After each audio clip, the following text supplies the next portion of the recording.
thanks to our having YouTube, like a YouTube stream, we can always share with him the link to the YouTube video after the meeting.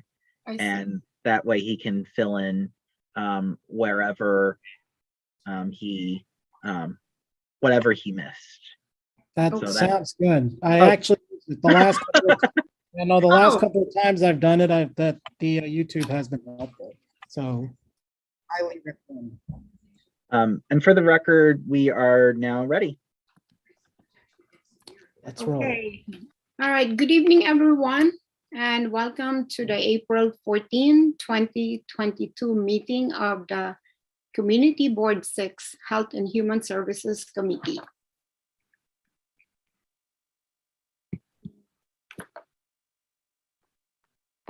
I lost my screen.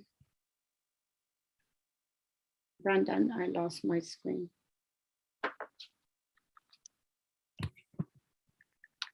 Okay. Rookie mistake, I was muted. Just press exit full screen mode. There should be a way to exit full screen mode. Press on that.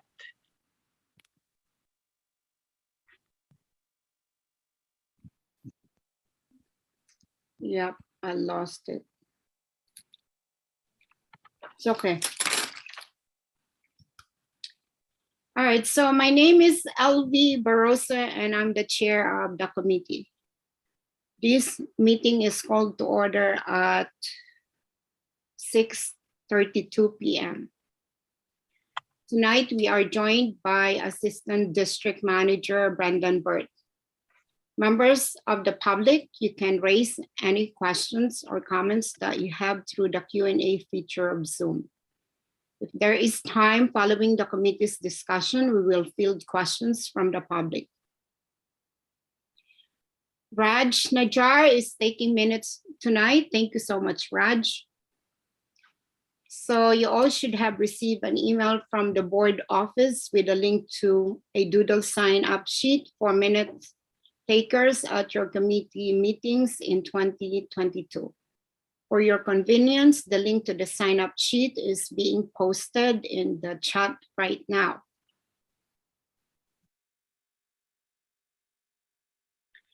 So we will now take attendance by roll call. Brendan will conduct the roll call. Committee members, I will call your name and you will unmute yourselves. When your name is called, please say present. I will announce if there is quorum. Marty Barrett. Present. Elvie Barroso.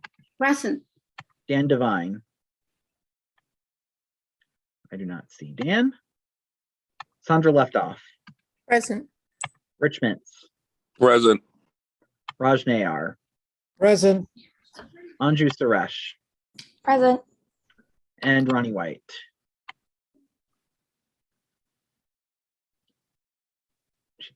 We have a quorum. Okay, good.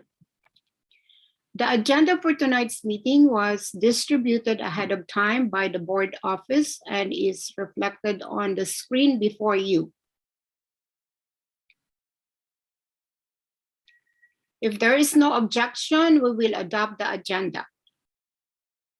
Members of the committee, if you object to adopting the agenda, you may raise your hand through Zoom.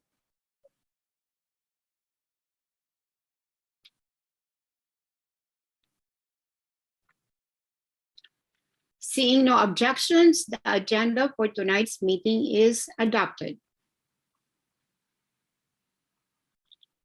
The minutes from the February 10th and March 10th meetings were distributed ahead of time by the board office. If there is no objection, we will adopt both sets of minutes as drafted. Members of the committee, if you object to adopting either set of minutes, you may raise your hand through Zoom and indicate which set of minutes you have objections to.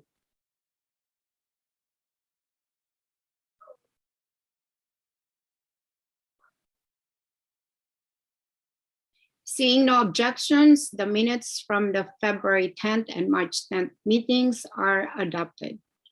They will soon be available on the community board website.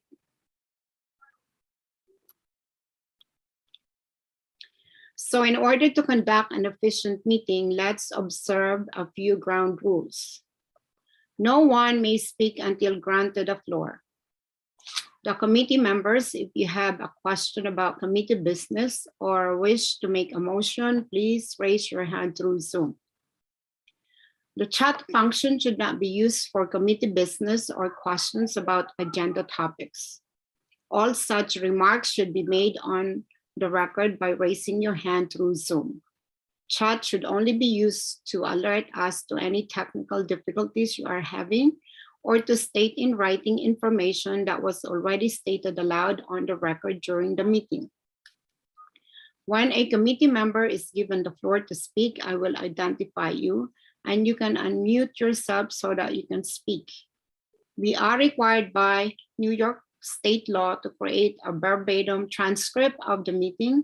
So please keep your questions and comments succinct and germane to the discussion. The order of the adopted agenda should be followed. So the first one is about the discussion of a U.S. Department of Veterans Affairs recommendation to close the Manhattan VA hospital. So with this, I've summarized the recommendation.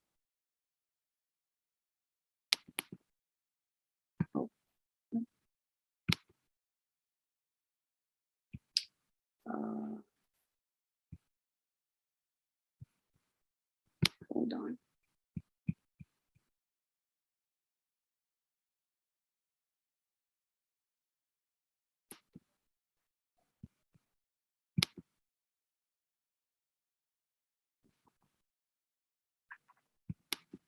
How come I'm not seeing it? Okay, does everyone see? Yep, I see it.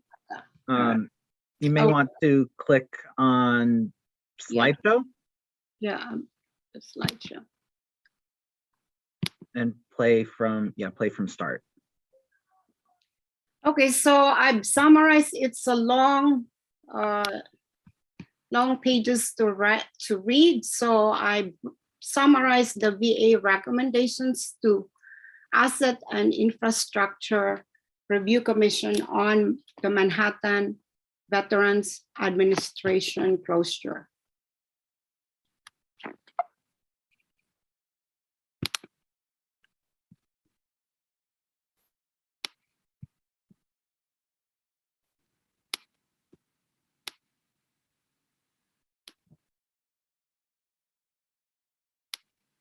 Okay, so the Veterans Integrated Service Network, in short, the VISN, serves the veterans in Metro New York area. Okay, the recommendation includes justification for the proposed action, the results of the cost-benefit analysis, and overview of how the market recommendation is consistent with the Mission Act section of 203 selection criteria. So the Manhattan Veteran Administration Medical Center facility overviews include: it was built in 1954 on 6.4 acres. The last major renovation was made in 1996. The recent flood recovery is still ongoing. The facility condition assessment deficiencies approximate to $396.6 million US dollars due to the Super Sandy storm. And the annual operation and maintenance cost estimated to $19.3 million. This is about the VA facility. Now, this is the 2019 facility overview. So according to the survey, the inpatient medical and surgical care has an average daily census of 47.1. The inpatient mental health care has 32.3 average daily census. And when it comes to rehabilitation and outpatient services, it's 1.3 average daily census. Now, the VA's commitment to veterans in Metro New York. So the Department of Veterans Affairs is committed to providing equitable veteran access to safe and high quality care and services that include access to VA care, supplemented by care provided by federal partners, academic affiliates, and community providers. So based on substantial data analysis, interviews with the VISN and the VA Medical Center, including leaders and consultation with senior VA leadership and the input received from veterans and stakeholders, VA has developed a recommendation designed to ensure that veterans today and for future generations to come have access to the high quality care they have earned. The recommendation also makes sure that VA continues to execute on its additional missions, which are education and training, research, and emergency preparedness. VA considers implementing any recommendation approved by the Asset and Infrastructure Review Commission. Implementation will be carefully sequenced to the facilities or partnership to which care will be realigned or fully established before the proposed realignment occurs.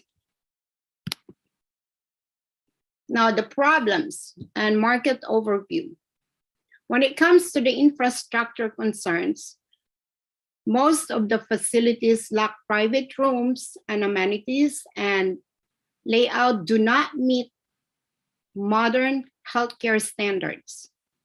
When it comes to customers, the Metro New York market enrollment is projected to decrease by 23.1%, with enrollees of 13,594 in 2019 to 10,614 enrollees in 2029, suggesting the need for significantly fewer beds. Now, the deficiency cost, current facility condition assessment deficiencies are significant with an estimated market total of $1.8 billion. And the annual operations and maintenance cost is estimated to $19.3 million US dollars. Now, to address the challenges of demand, oversupply, and aging facilities.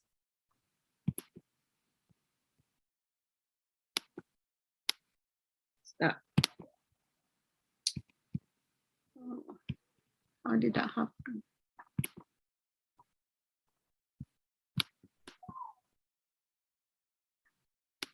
Hold on. I think something happened in here. Okay. How would I? If you have the arrows on your keyboard, you can just press the left one. That should. Yeah, I know it's not going through. Okay, hold on. Okay, all right.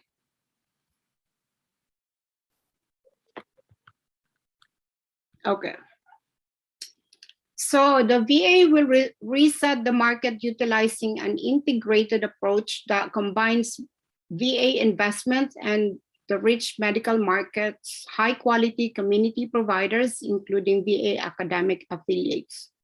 So VA will anchor the market with 2 acute medical centers by replacing and right-sizing the market's flagship Manhattan VAMC, the Veteran Administration Medical Center, through an academic partnership and maintaining and modernizing in place the Bronx VAMC. All other facilities will be realigned to better address growing demand and access needs in outpatient and subacute care.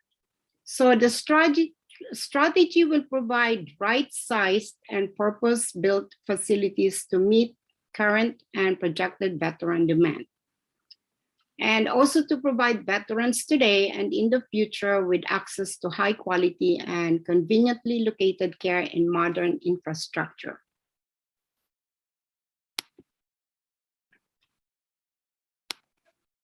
Okay, so the solution and strategy that has been proposed. Provide equitable access to outpatient care through modern facilities. Okay, I think, Sandra, you have a question? Sandra. Yeah, I forgot to unmute. Are we supposed to wait till the end, or I'll never remember, but if you want me to wait till the end, let me know. But my question is, are they closing the New York facility and it's going to be in the Bronx? That's because what the handout seemed to say that they were going to build another facility in Manhattan. So I'm a little mixed up. No, so let me finish first this one. Fine. Okay.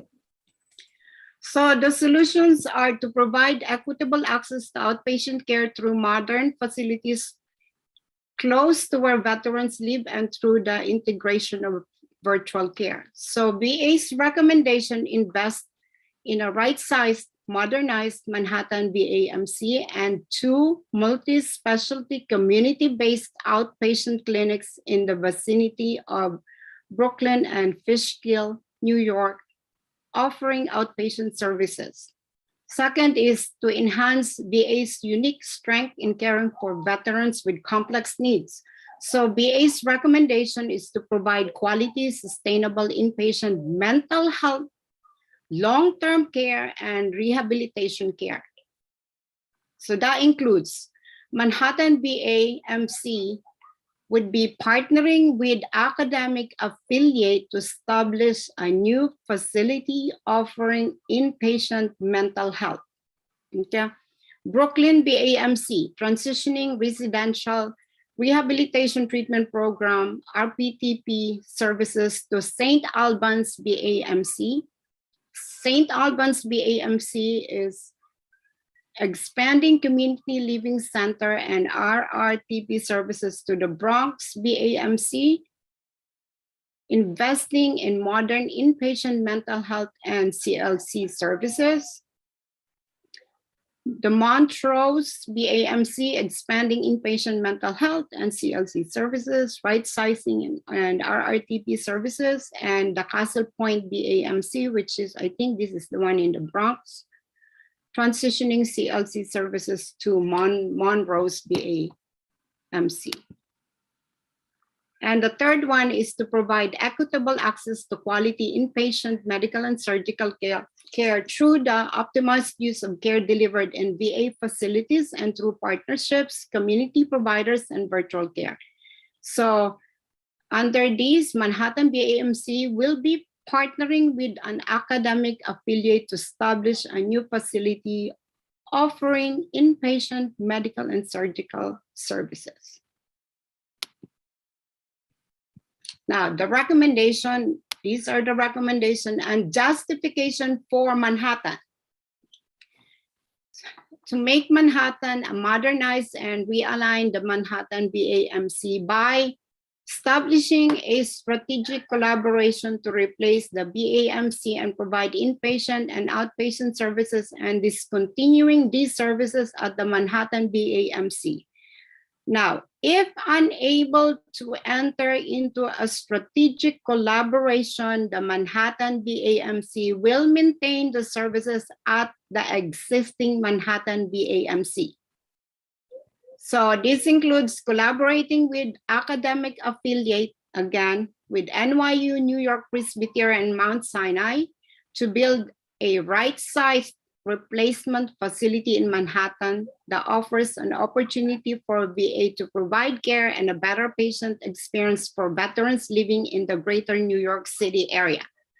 And also the new Manhattan VAMC strategic collaboration will provide inpatient medical and surgical, inpatient mental health, outpatient surgery, and urgent care services, and will become the primary receiving center for the market. This recommendation is contingent on the outcome of the proposed strategic collaboration. So in the event a strategic collaboration to replace the Manhattan BAMC and provide inpatient and outpatient services is not successful, these services will be maintained at the existing Manhattan BAMC.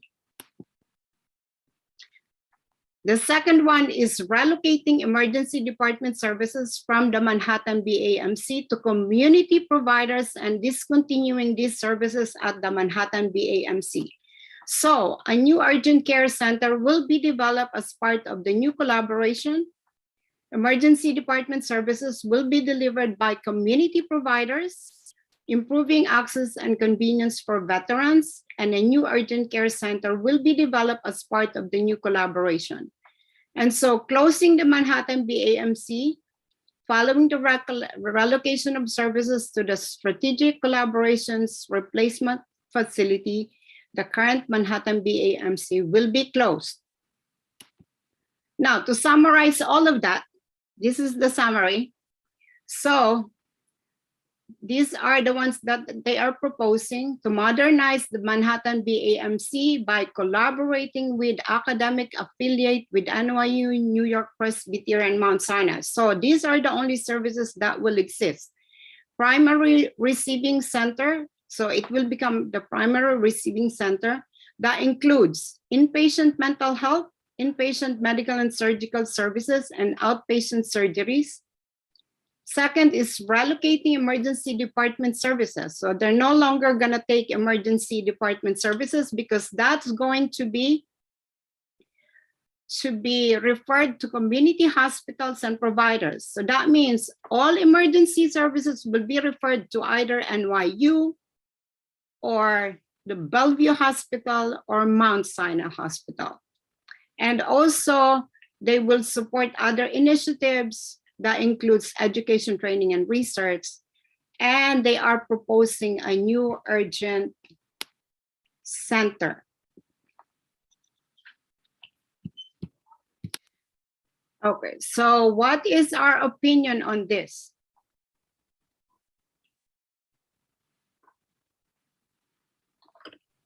I see Anju has her hand raised. Okay. Yeah, sorry, I just had a few clarifying questions. The first would be, so those three, like the primary receiving center, the relocation of emergency department services, or like the new urgent care center and the primary receiving center, is that going to be in the current facility where the VA is, or is that going to be just somewhere else in Manhattan and they just like sell the entire 6.2 however many acres to the developers? I believe from my readings, it's going to be there.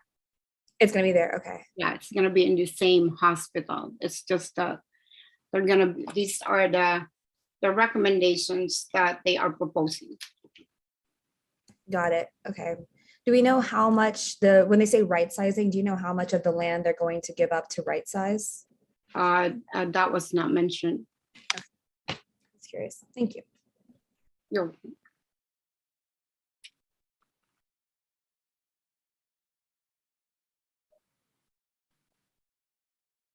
okay, so Brenda, I don't see whose hands are raising. If you can. There are actually a few hands raised, including my own, just because I wanted to offer a clarifying comment for Anju with regards to what would happen with the building. Yeah.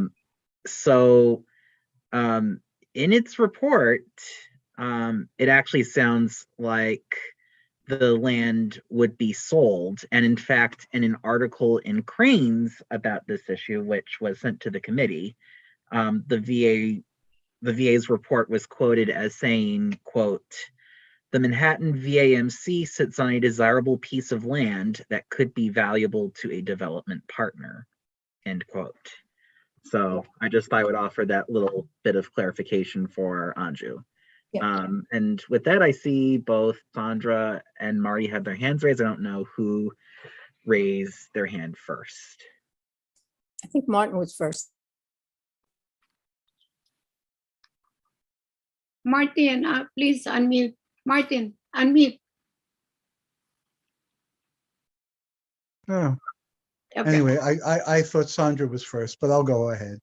Yeah, if it was going to cost $400 million to fix up the building, and they were seeing less than 100 people a day, and it seems they're only seeing like 75 people a day between the different services. It's clear they don't need that much space. Yeah. And for any hint that they were going to continue services in that facility if they can't develop the partnerships seems more than a little strange. The likelihood is they'll be directing they said that there's 13,000 people registered there, that they'll be directing them to go to the different facilities. Years back, I thought they were going to close the one in the Bronx, which has been there for, I don't know, 100 years. Well, maybe not, but certainly a long time. But it's obvious that they didn't do that. And in comparing the usage of the different facilities, they found that this was the best bang for their buck to get rid of. And I don't know how we could Object. really object, except to make sure that those 13,000 people are well taken care of. Yes.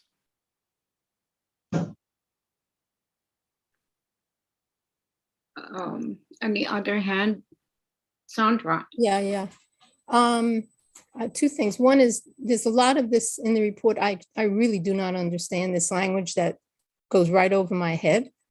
And I've worked at Bellevue and so on, but I just don't get it. It's, I assume it's been written by the VA, but I really honestly find it somewhat incomprehensible. So I'm assuming that they'll close the VA. I don't understand what these alliances are. Is there some alliance, say, with NYU? Does that mean that patients will be treated at NYU as, and are they, so that therefore they're part of the regular population of NYU patients?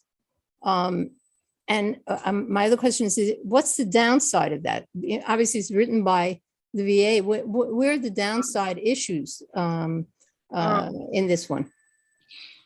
Yeah, actually, there's a lot of question, because if they're saying that relocating emergency services, that means that they will be referred to community hospital within this area.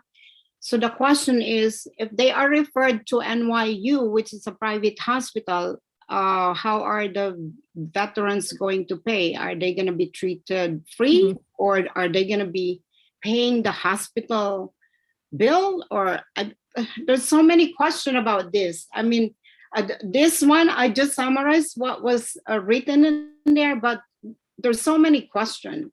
I mean, we don't even know if the affiliates will agree, like the NYU, Mount Sinai Presbyterian, if they agree to this proposal. So if that's why it's stated in there that if it's not successful, it's going to remain as VA. And your understanding of successful is NYU agrees to accept these patients as NYU patients, but that doesn't tell us anything about how they can, what the reimbursement is and so on. Yeah, so that's a major, I mean, I don't know what, are we supposed to vote on it? I don't know the rest of where is this going? I'm not sure about whether, Martin, do we need, what do we do as we should have a resolution. Right, so do we have to write? We should, the resolution would have the whereases as to what is happening and about the patients.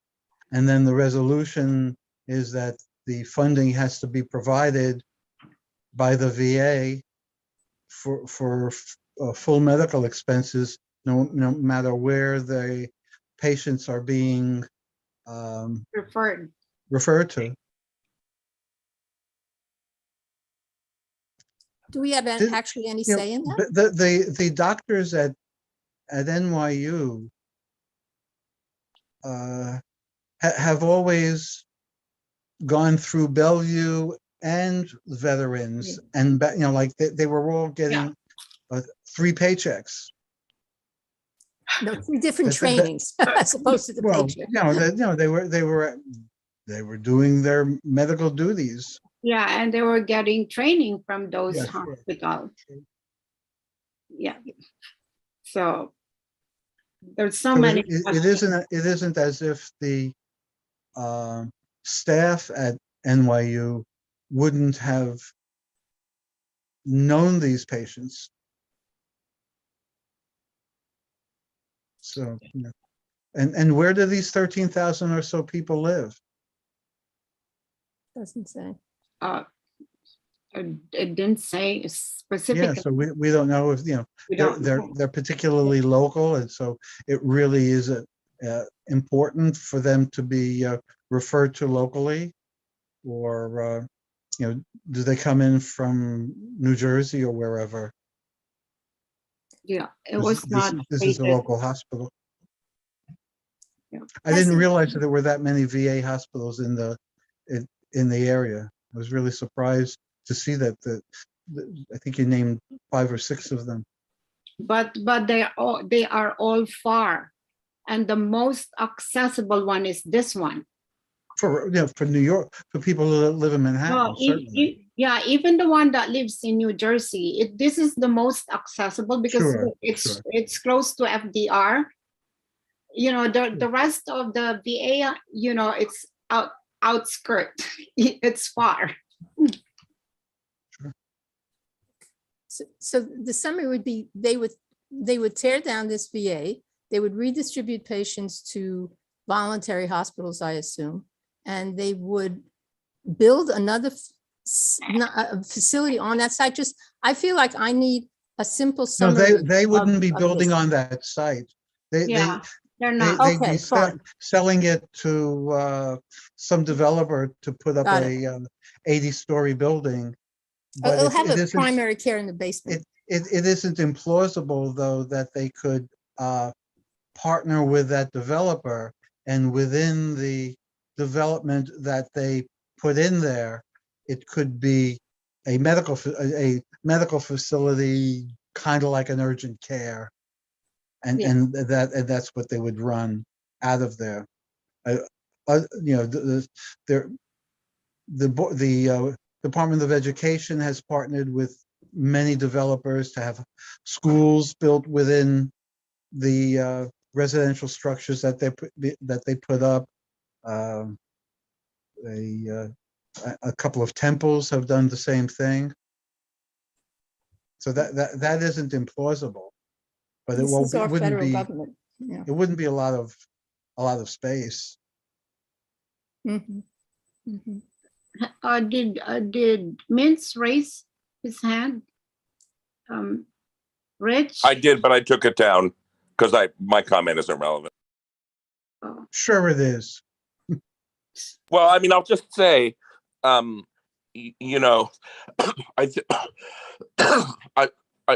I think it's likely that this plan, if it happened, would provide the same level of benefits through VA insurance or TRICARE, just in a different facility.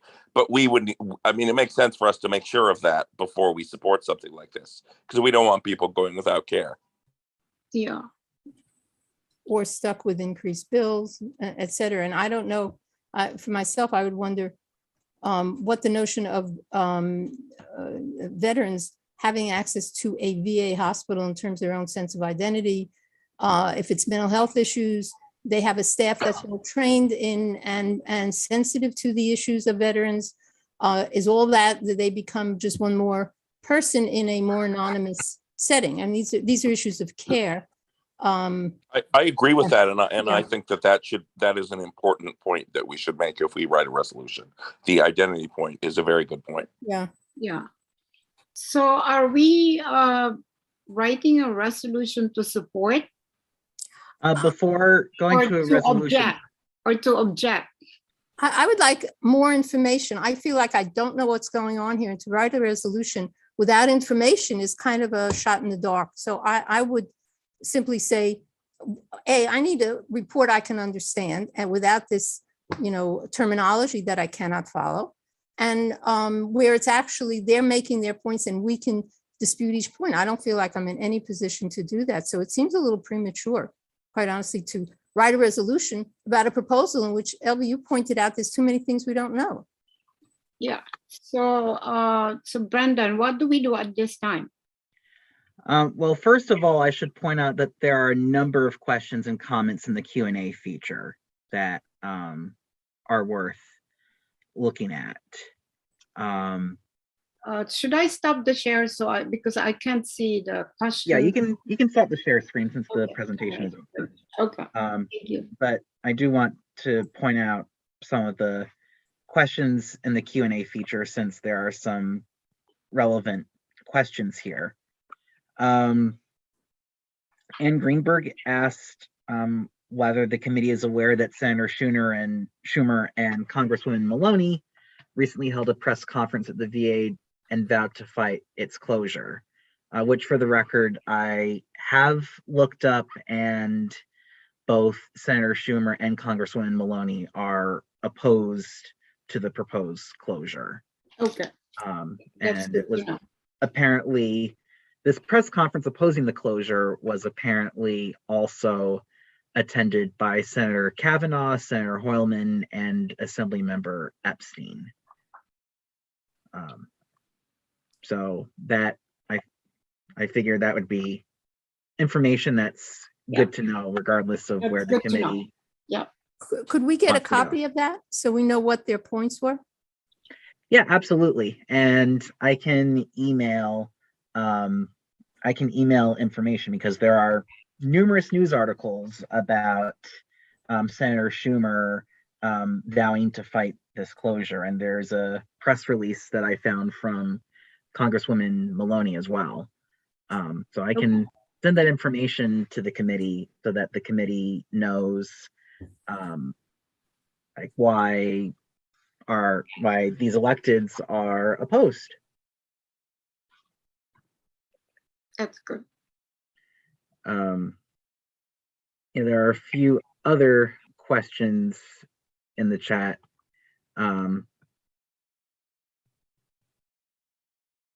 There is a question asking what is the timeline for the recommended closure. So that was actually not stated. I don't remember reading that. Yeah. And one other thing I will add is, I forget whether you covered this, Elvie, according to the report, if the VA is unable to enter into a strategic collaboration, then the Manhattan VA would maintain its services at the existing Manhattan VA Medical Center. So that's a little. Yeah, that was in my in the summary. Yeah. Brenda, can you explain that if you don't mind? What is this? They can't get a collaboration. Why? What would be the issue?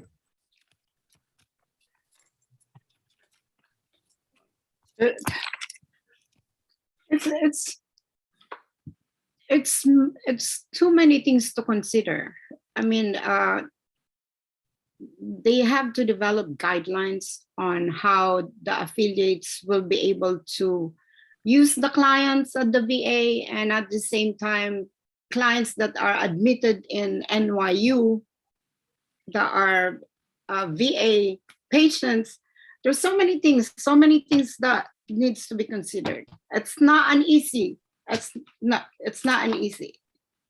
It has a lot to consider, but they did not mention that in that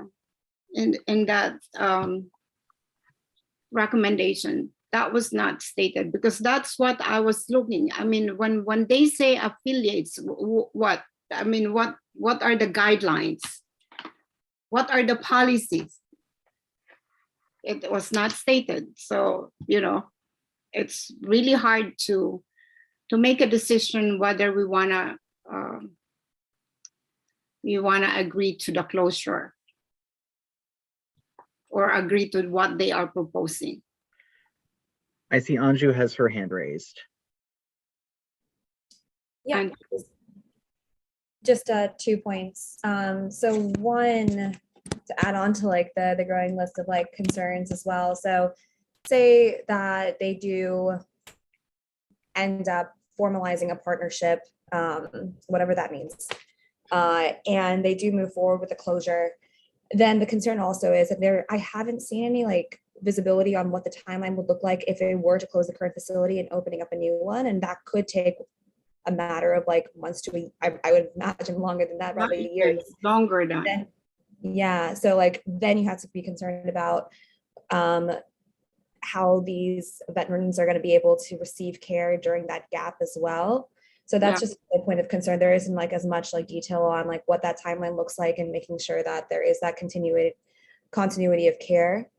My second thing is one, so they had mentioned in the report that, as you summarized, LD, that there needs to be increased expenditures for equipment within the current facility, that it's outdated, it's not like state of the art or current. So if we were to, it's not to put like the cart before the horse, but like if we were to write a resolution in opposition, or regardless which way, if we were to write in opposition to this facility, another point that we could consider adding if we want to look into it further is if we want to recommend increased funding for ensuring that the facilities also have like up-to-date modernized equipment for patient care. Yeah, I agree. Yeah, so there's a lot to consider, and they're not transparent about everything. So yeah. Anything, Sandra?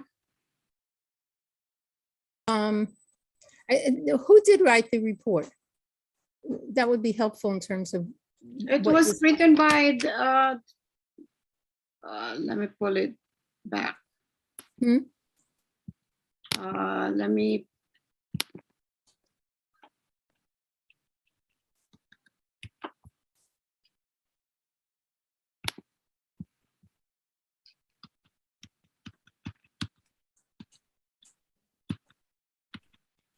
Is it Veteran Affairs Department? By the VA itself, the VA recommendations to Asset and Infrastructure Review Commission on Manhattan VA closure. Okay. You know, so Sandra, I would recommend for you to read the entire, you know, this one I summarized it because it's impossible to discuss it. Yeah. You know, so I did the liberty to summarize. No, that's fine. I'm serious that I did not, the language used was obfuscation. I could not understand it. I can read a lot of things, but this, I don't know if the other people found it. I don't know what they're talking about. Yeah. So to read the whole thing would be, I could shoot myself in the head too, but I don't like to do that. You know, we need somebody. I know the VA at this point is trying to close the hospitals all over New York State, right? The NPR just had a show on that, so there's something in the budget that's going on, right? That this is part and parcel of, so we get a little slice of it, and they're trying to sell us something. I don't understand the whole package. So reading that's why I'm curious about what Schumer and so on, how they looked at it, because they've got sources of information we don't. I don't think reading this report for myself, it will not help, but I would love to hear what other people more knowledgeable in the politics of this have had to say about it. Then I feel like I could begin to make some kind of informed decision about what this is about. I don't think though the VA writing it is when in fact they want to close it is where I want to get my information, quite honestly.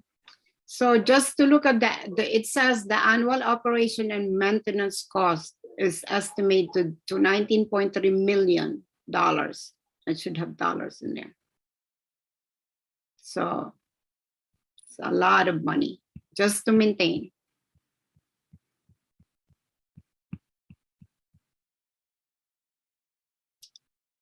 Okay. Anyway. And they believe they can make $1.8 billion by selling it and not have all those, and not have the $400 million expense in trying to fix it up. Yeah. So there's many things to consider. Anyway, I think we should see what the elected officials put in their papers, and mull over that the next time. And then if we still have questions, develop a letter to the VA to explain how this, that, or the other thing is going to be handled. yes, I agree. Especially how the vets are going to be handled. Right. Okay, so we can move on to the second agenda. The second agenda is about discussion on workplace vaccine requirements. So you must have probably heard about Mayor Adams' announcement regarding the vaccine exemptions for performers and athletes. And Kyle suggested if we can work on a joint resolution with public safety by standardizing any public health requirements on COVID-19 vaccination for employees and not having exemptions for elites and celebrities. So any thoughts on this?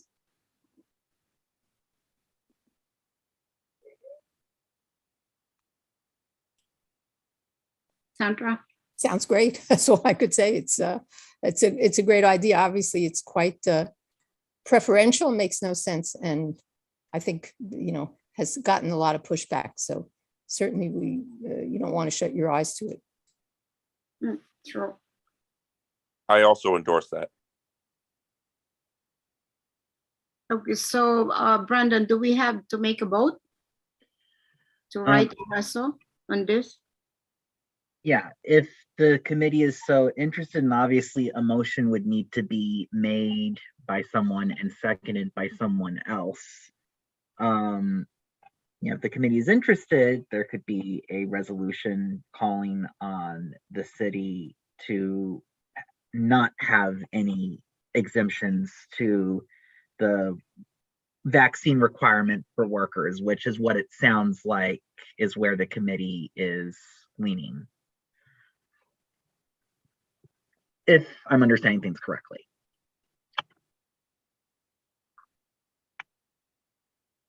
Okay, so do we? I kind of thought it was the opposite.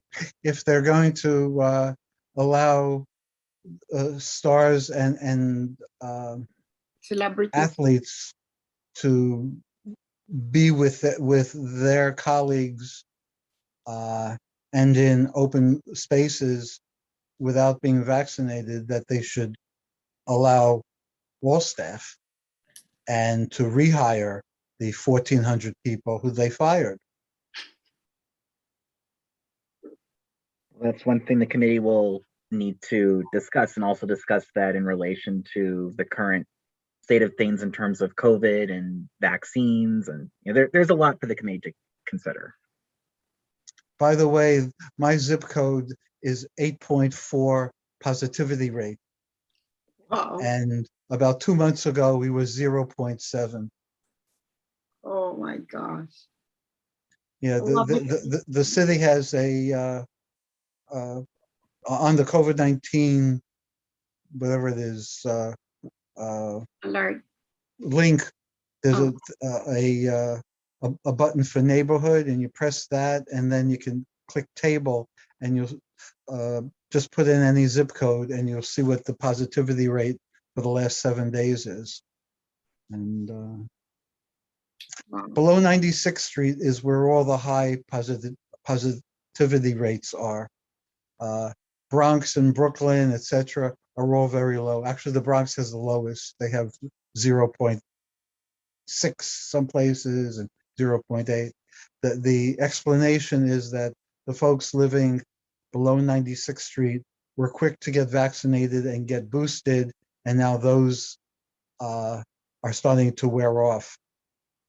And the people in the other areas got hit hard with COVID, and then they started getting vaccinated, and so they're still well prepared to against what currently is going on.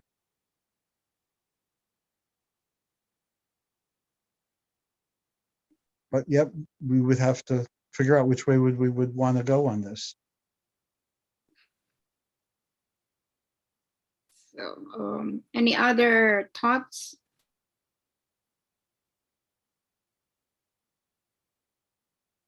Any other opinions?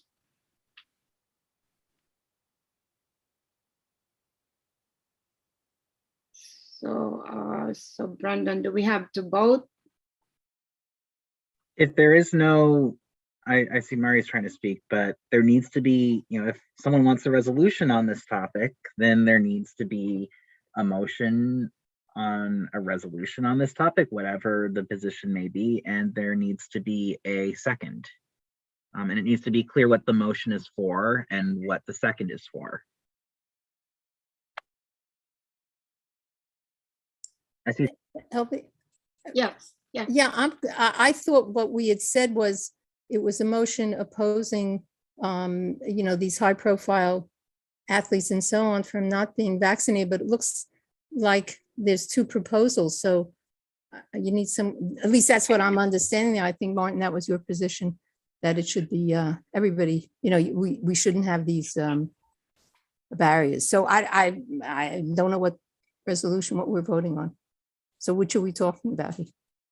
I think we have to make a decision whether we want to support standardizing requirements or not. I mean, standardizing requirements itself could mean that exceptions are removed. Yes. Or it could mean that vaccine requirements are lifted. And, I mean, I'm not sure. I personally would prefer to have exemptions removed and the vaccine requirement be kept in place. But for purposes of this discussion, the important thing, in my opinion, is that certain people not be treated differently than others. Yeah, I think that's what Kyle suggested for us. So to make it standard and not having any exceptions,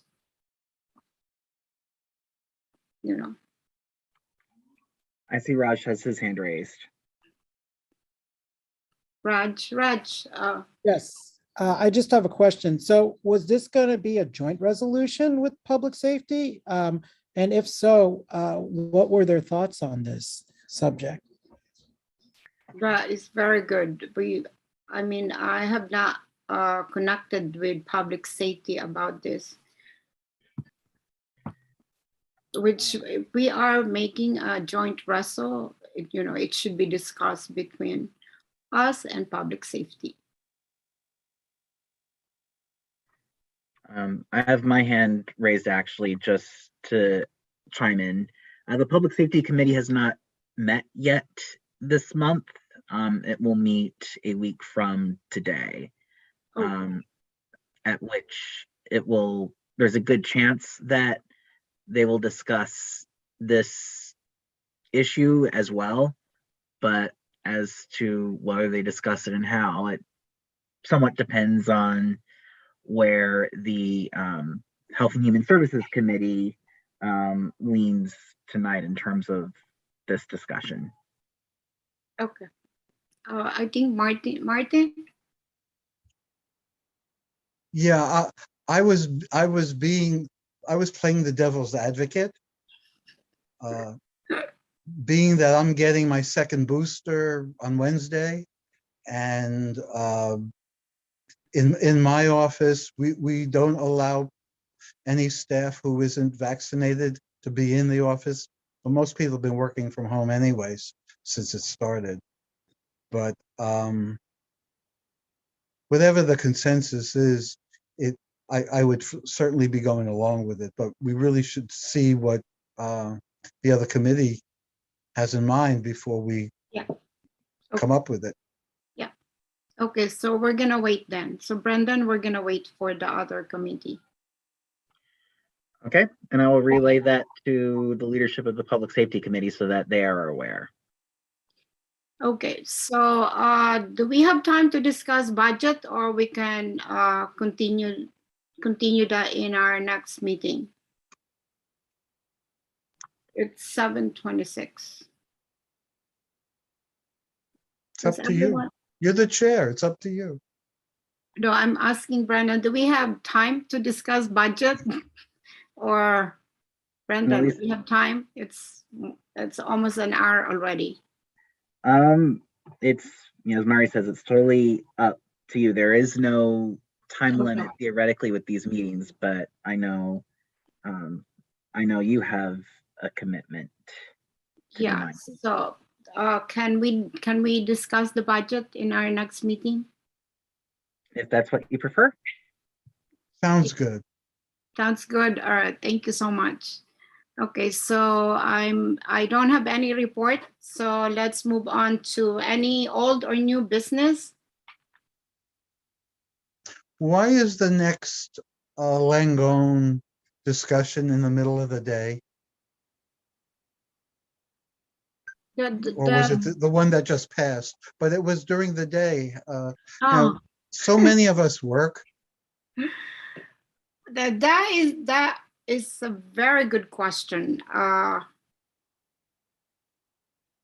Brenda, what was the reason why it was at the middle of the day? It was the previous one. The previous one. Yeah, the previous one, from what I recall, was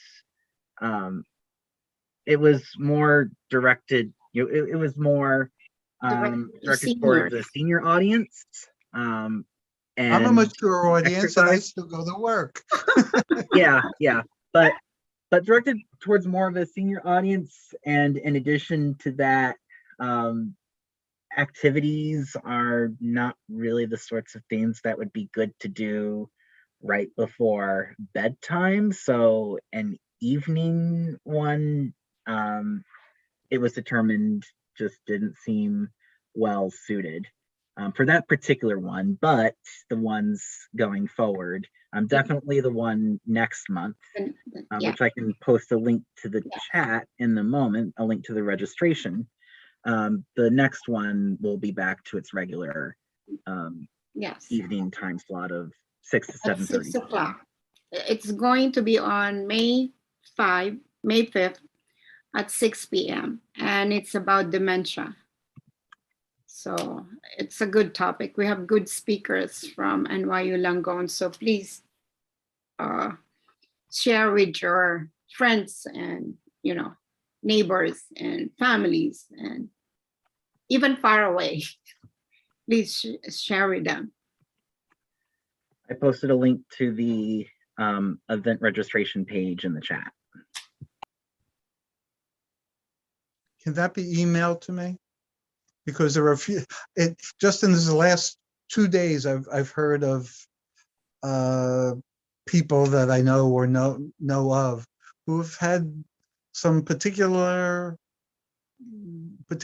bad situations in regards to dementia, and at least one of them is not seeing any medical person to deal with it. Yep, I can email it.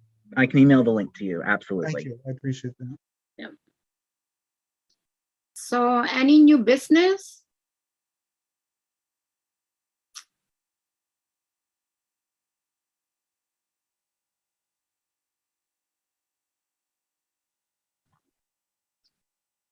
Motion to adjourn.